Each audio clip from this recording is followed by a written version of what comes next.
After Haas dropped Nikita Mazepin due to the loss of his financial backing and his Russian links, conspiracy over who would get that Haas seat flooded the paddock. There were a multitude of drivers in the conversation, but Kevin Magnussen was not one of them. The Danish racer enjoyed a 7-year career in F1 between the years of 2014 and 2020.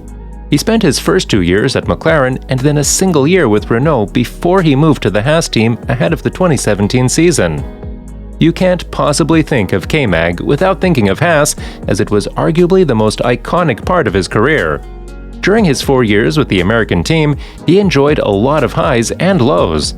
From scoring the team's best ever finish when he crossed the finish line in 6th in the opening round of 2018, to crashing with his teammate and getting dropped so late in 2020 that he was unable to find a drive for 2021.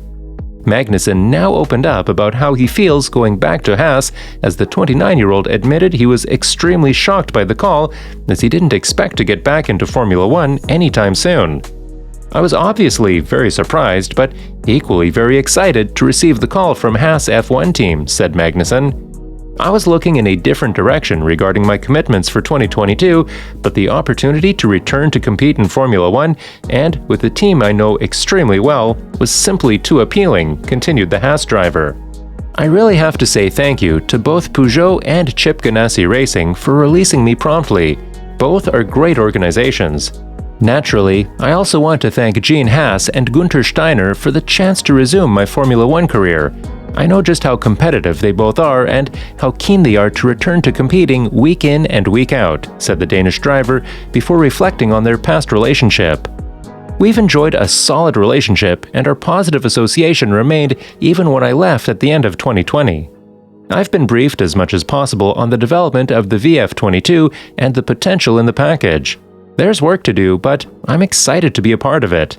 I can't wait to get back behind the wheel of a Formula 1 car in Bahrain."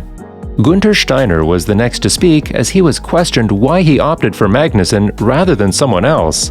"When looking for a driver who could bring value to the team, not to mention a wealth of Formula 1 experience, Kevin was a straightforward decision for us," said the team principal. "Kevin was a key component in our previous successes, not least when we both scored our best finishes in Formula 1 back in 2018. He continued to show last year that he's an elite race car driver, adding wins and podiums to his resume," continued the Italian, before talking about the impact Magnussen will have on Haas's 2022 campaign. "Kevin's immediate availability means we can tap into him as a resource for preseason testing. As a veteran presence in both the garage and the engineering room, he'll provide a solid benchmark for us with the ongoing development of the VF22.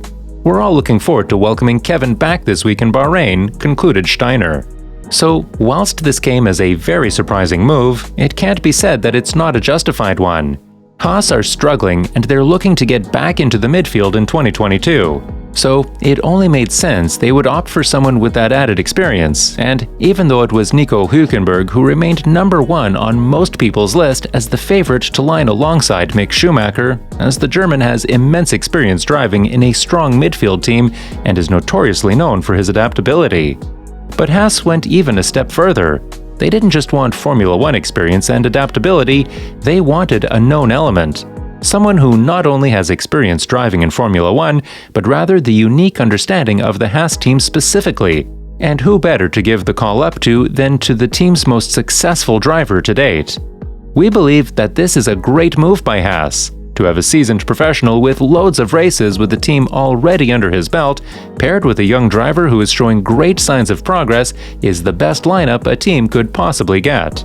But we want to know what you guys think. Did you see this one coming? And who did you think was going to get the call up? Let us know in the comments down below the video, as we always read each and every one of them. We've let YouTube decide what video you would enjoy watching next the most based on your own unique watching habits and interests. Let's see if they are right.